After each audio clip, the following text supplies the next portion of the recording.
नमस्कार, आप देख रहे हैं चैनल 24 न्यूज और मैं हूं मोहित। अब नजर डालते हैं आज की प्रमुख खास खबरों पर। किरोड़ीलाल मीणा ने दौसा से ठोकी ताल, भाजपा और कांग्रेस पर लगाए गंभीर आरोप। रेलवे ने जयपुर की जनता को दिया तोहफा, 2 प्रीमियम ट्रेनों का किया जाएगा संचालन। तीरंदाज लिम्बाराम के साथ धोखाधड़ी का मामला, चेले ने गुरु को लगाई चपत।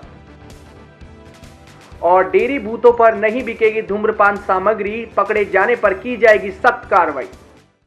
और अब गुलाबी नगर की खबरों सहित देखते हैं प्रदेश की कुछ खास खबरें। लालसोट विधायक किरोड़ीलाल मीणा दौसा से चुनाव लड़ेंगे। मीणा ने गुरुवार को यहां कांग्रेस पर आरोप लगाया कि पार्टी उनके भाई जगमोहन के साथ धोखा किया है। टिकट देने के नाम पर उसे वीआरएस दिलवा दिया और बाद में मुकर गए। मीणा ने कहा कि कांग्रेस और भाजपा ने दौसा में जिन सगे भाइयों को चुनाव मैदान में उतारा है, वे एक दूसरे के प्रति मौन हैं और जनता को लड़ाने की कोशिश कर रहे हैं। उन्होंने कांग्रेस प्रत्याशी नमो नारायण पर आरोप लगाया कि टोंक सवाई माधोपुर में विकास कराया होता तो उन्हें वहां से भागना नहीं पड़ता। रेलवे ने जयपुर के लोगों को 2 प्रीमियम ट्रेनों का तोहफा दिया है। दिल्ली, अहमदाबाद और जयपुर मुंबई के लिए इन ट्रेनों में अब 1972 अतिरिक्त सीट मिलेगी। जयपुर बांद्रा टर्मिनस साप्ताहिक प्रीमियम ट्रेन 30 मार्च और 6 अप्रैल को जयपुर से सुबह 10:25 बजे रवाना होकर सोमवार शाम 4:55 बजे बांद्रा टर्मिनस पहुंची। बांद्रा टर्मिनस जयपुर साप्ताहिक प्रीमियम ट्रेन 31 मार्च और 7 अप्रैल को बांद्रा टर्मिनस से रात 11:55 बजे से रवाना होकर मंगलवार शाम 7:05 बजे जयपुर पहुंचेगी। ट्रेन दोनों दिशाओं में अजमेर, फालना, आबू रोड, अहमदाबाद, वडोदरा, सूरत और बोरीवली स्टेशनों पर रुकेगी।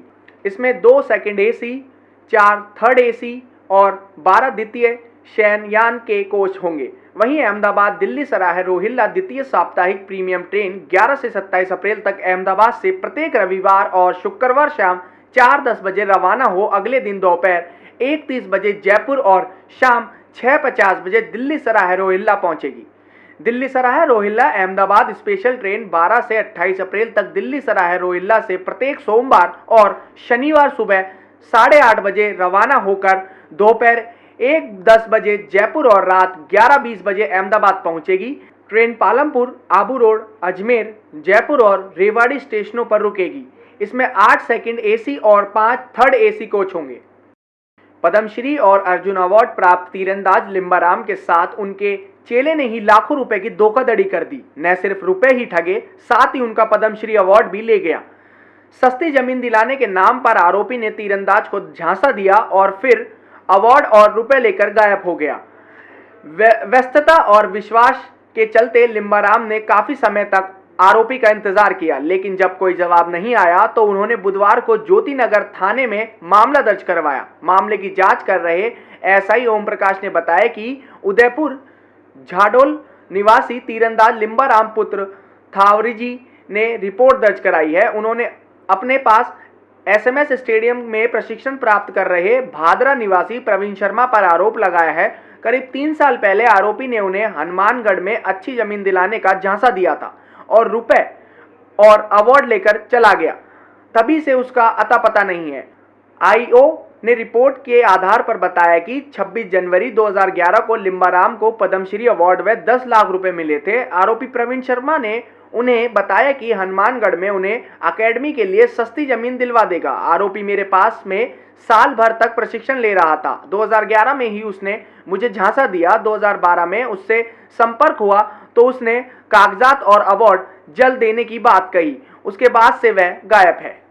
जो 2008 में मेरे पास ट्रेनिंग किया था और उसने इस तरह से बोला कि आपको ज़मीन दिलवा देते हैं, एक ट्राइबल ज़मीन है, आप ट्राइबल हैं तो आपको मिलेगा और एकेडमीज में काम आएगा तो अच्छा रहेगा और आपके लिए ठीक रहेगा और हम आपको दिलवा देते हैं, तो आप 4 लाख दे दीजिए तो हम लेके जाएंगे। तो वो काफ़ी जीत करके पीछे रहा और लेके गया। मैं चलो ठीक है, विश्वास कर लिया। अभी 1 साल तो ट्रेनिंग किया ही है। बादरा में, नौर बादरा में कहीं पे है, हनुमानगढ़ में। तो अब 2012 में मुझे पद्मश्री अवार्ड भी मिला, तो उससे मैं बोला कि नहीं मेरे को भी आना है। तो मैं चलो ठीक है, हमको 2-4 कार्ड मिल जाते हैं पास, तो लेके भी किया था। साई के थे, फेडरेशन के थे, ऐसे आए थे, तो ये भी आया। उस समय में फिर वो मेरा जो पद्माश्री अवार्ड का जो सर्टिफिकेट था वो भी ये लेके गया कि इसको भी काम में लेके आएगा, क्योंकि लिम्बाराम स्पोर्ट्स एकेडमीज का बात थी, पर वो लेके गया। और इसके बाद 2012 में लंदन ओलंपिक से आया तो वापस मैं डूंगरपुर में पोस्टेड हो गया, डूंगरपुर ज़िले में, और वहाँ खेल अधिकारी के पोस्ट पे पोस्टिंग भी होगी मेरी, ट्रांसफर हो गया उधर ही। पाइका का काम आया था सेंटर का, तो वो काम के लिए हम लगे हुए थे। उस दौरान 2013 में एक बार मिला वो, और इसके बाद फिर वो मिला ही नहीं, और ना कोई फ़ोन ना कोई बात। तो मैंने उस टाइम मांगा, भाई तुम कागज़ दे दे मुझे जो भी तुमने किया हो, या फिर पैसे दे दे और सर्टिफिकेट दे कि मुझे ज़रूरी है, इसका काम है अभी, तो दे दूंगा टालम टोल करके। वो अभी कांटेक्ट से हमारे बाहर है, अभी हमारा कांटेक्ट नहीं है अभी। लिम्बाराम जी, श्री लिम्बाराम जी तीरंदाज, इन्होंने कल थाने पर उपस्थित होकर एक रिपोर्ट लिखाई है कि प्रवीण शर्मा हनुमानगढ़ भादरा निवासी लड़का जो है, उसने इनके साथ में फोर्जरी की है। कोई ज़मीन दिलाने के नाम पर उसने इनसे कुल 5 लाख रुपए लिए हैं और इनका पद्मश्री अवार्ड भी ले लिया है। और इस संबंध में इन्होंने बताया कि 4 लाख रुपए तो इन्होंने कैश दिए थे और 1 लाख रुपए इन्होंने चेक के थ्रू दिए। हमने मामला दर्ज कर लिया है और शीघ्र हम अनुसंधान करके इसमें अगला कदम उठाएंगे। प्रवीण शर्मा के बारे में हम पता लगा रहे हैं, ये कोई हनुमानगढ़ का ही लड़का है। उस एक टीम भेजेंगे और इसमें पहले प्राथमिक अनुसंधान हो जाए, उसके बाद प्रवीण शर्मा से पूछताछ करें। जैसा इन्होंने रिपोर्ट में लिखा है उसमें बताया कि ये प्रवीण शर्मा इनके पास में ट्रेनिंग लेता था तीरंदाजी का, और कोई स्कूल, ये ट्रेनिंग स्कूल लगाने के लिए इन्होंने ज़मीन खरीदने की बात इन दोनों के बीच में हुई थी। प्रतिदिन 8000 से अधिक आउटडोर वाले एसएमएस अस्पताल से प्रदेश के कई हिस्सों की राजनीति प्रभावित होती है। मरीज की मदद और फिर यहां से सहानुभूति के आधार पर एक बड़ा वोट बैंक नेताओं को नजर आता है। संभवतः इसलिए मंत्रियों, सांसदों और विधायकों ने अपने अपने क्षेत्र के मरीजों के लिए व्यक्तिगत और सरकारी स्तर पर कर्मचारियों की व्यवस्था की हुई है। वर्तमान में भी एसएमएस अस्पताल के 11 से अधिक नर्सिंग कर्मचारी प्रत्यक्ष रूप से ऐसे मरीजों की सेवा के लिए तत्पर रहते हैं। अप्रत्यक्ष रूप से 30 से 35 नर्सिंग कर्मचारी और अन्य कर्मचारी ऐसे मरीजों को अटेंड करते हैं। अभी एसएमएस में 733 नर्सिंग कर्मचारी हैं, वहीं 150 फर्स्ट ग्रेड और 700 सेकंड ग्रेड के पद रिक्त हैं। इन पदों को भरा जाना शेष है। कई ऐसे नेता रहे हैं जिन्होंने एसएमएस अस्पताल में रहते हुए एक बड़ा वोट बैंक तैयार किया है। इनमें doctor Karan Singh Yadav, doctor RS Yadav, doctor CS Ved और डॉक्टर वीरेंद्र सिंह के नाम प्रमुख है।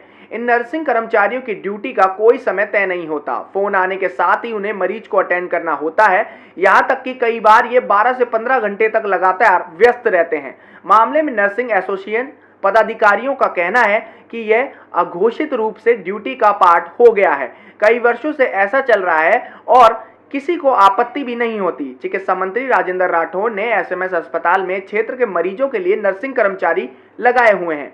अभी 6 नर्सिंग कर्मचारी उनके क्षेत्र से आने वाले मरीजों के लिए तत्पर रहते हैं। वे मरीजों को चिकित्सकों को दिखाने से लेकर जांच कराने, निःशुल्क दवा उपलब्ध कराने और ब्लड उपलब्ध कराने तक का काम करते हैं। मामले में चिकित्सा मंत्री राजेंद्र राठौड़ ने कहा कि निश्चित रूप से कुछ नर्सिंग कर्मचारी लगाए हुए हैं।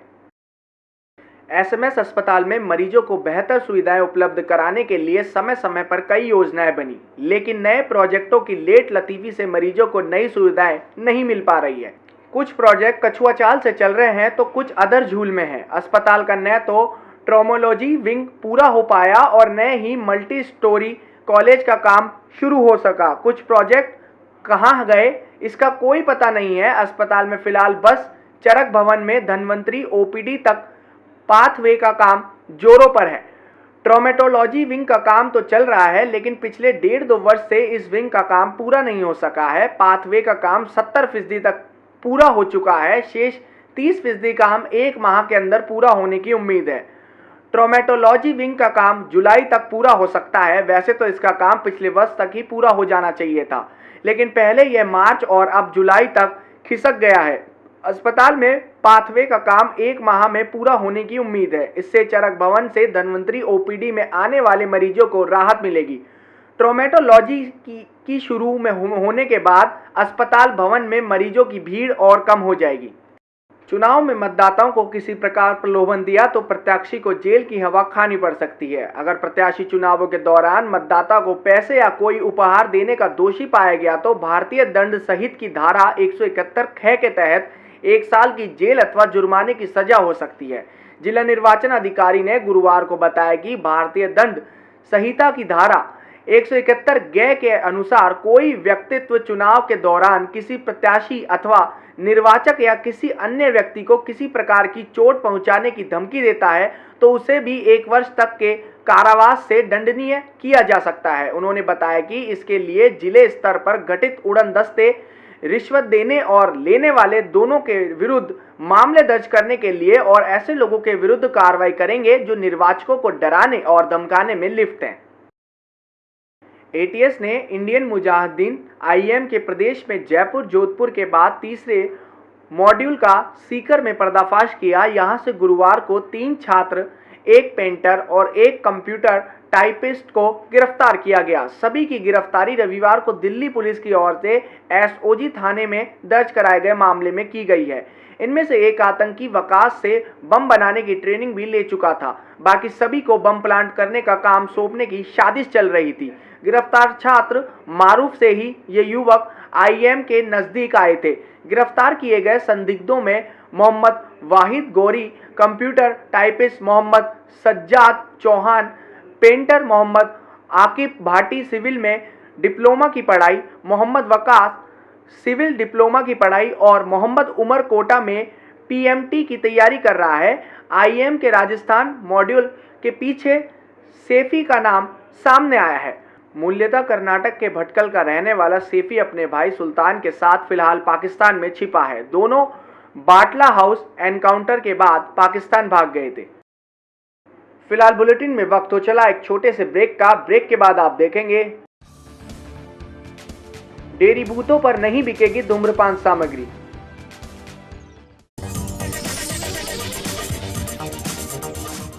हमने नापा है हर ये ज़मीं आसमां, पास आकर के हमने है बनाए निशान। रोज निकले नए हम सफर के लिए। दिमाग से हम धन कमा सकते हैं, लोगों को जीत नहीं सकते।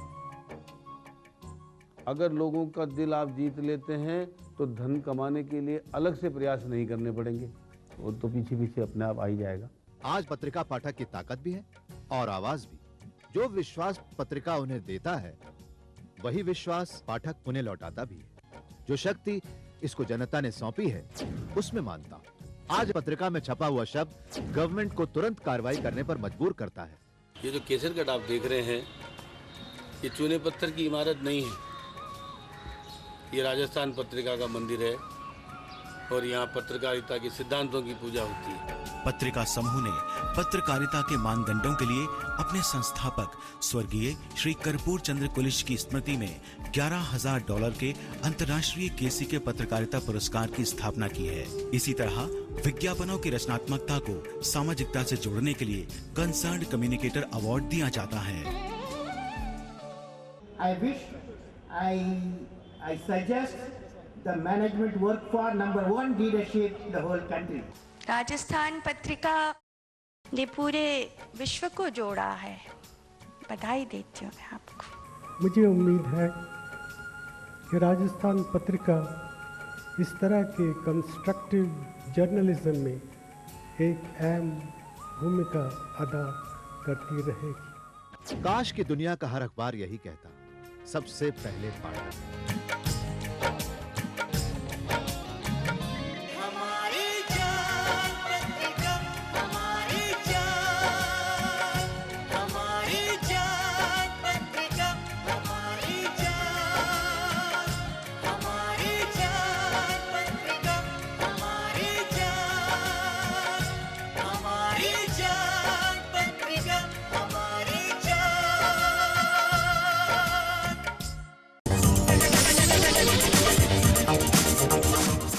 ब्रेक के बाद आपका स्वागत है। शहर में चल रहे डेयरी बूथों पर धूम्रपान सामग्री बेचने वालों के खिलाफ अब अभियान चलाया जाएगा। इस संबंध में डेयरी चेयरमैन ओम प्रकाश पूनिया ने कार्यवाहक एमडी डीसी मिश्रा को निर्देश जारी किए हैं। 5 दिन पहले डेयरी अधिकारी ने औचक निरीक्षण में धूम्रपान सामग्री बेचने पर 22 गोदाम सर्किल स्थित एक डेयरी बूथ की सप्लाई रोक दी। इस बूथ की मान्यता रद्द करने की कार्रवाई चल रही है। पूनिया ने बताया कि शहर में पिछले दिनों कई डेयरी बूथ पर धूम्रपान सामग्री बेचने की शिकायत मिली है। इस पर मैंने 5 मार्च को डेयरी बूथ संख्या 7481 का परीक्षण किया। यहाँ कुछ मादक पदार्थों सहित धूम्रपान सामग्री की बिक्री मिली। यह बूथ 22 गोदाम सर्किल स्थित सरदार पटेल मार्ग पर स्थित है। उन्होंने कहा कि अगर कोई बूथ पर बीड़ी, सिगरेट, गुटखा और अन्य नशीले पदार्थ सामग्री बेचता मिला तो सख्त कार्रवाई की जाएगी। इसके लिए एमडी को निर्देश जारी किए गए हैं। प्रदेश में लगातार आसमान मौसम परिवर्तन के नाम से किसानों पर आ रही आफत और इसी तरह की आपदाओं से कैसे निपटा जाए, इसके लिए कृषि अनुसंधान केंद्र में 1 दिवसीय कार्यशाला का आयोजन किया गया है, जिसमें कृषि विभाग के निदेशक सुधांश पंत ने भी शिरकत की। पंत ने सबसे ज्यादा जोर आपदा के आने से पहले मिली इंफॉर्मेशन को किसानों तक पहुंचाने की बात कही। तो वहीं उन्होंने अचानक पाई किसी भी आपदा के बाद एक कॉल सेंटर बनाने की बात विभाग से कही, ताकि किसानों को सही जानकारी मिल सके और सही समय पर किसानों को राहत दी जा सके, वहीं किसान भी ज़्यादा से ज़्यादा फायदा उठा सके। पंत ने किसान एसएमएस व्यवस्था को भी जल्द से जल्द शुरू करने की बात कही है। प्रदेश के विद्यार्थी मित्र एक बार फिर आंदोलन के मूड में है। वहीं मांगों को नहीं माने जाने पर सड़कों पर आंदोलन करने की बात कही है।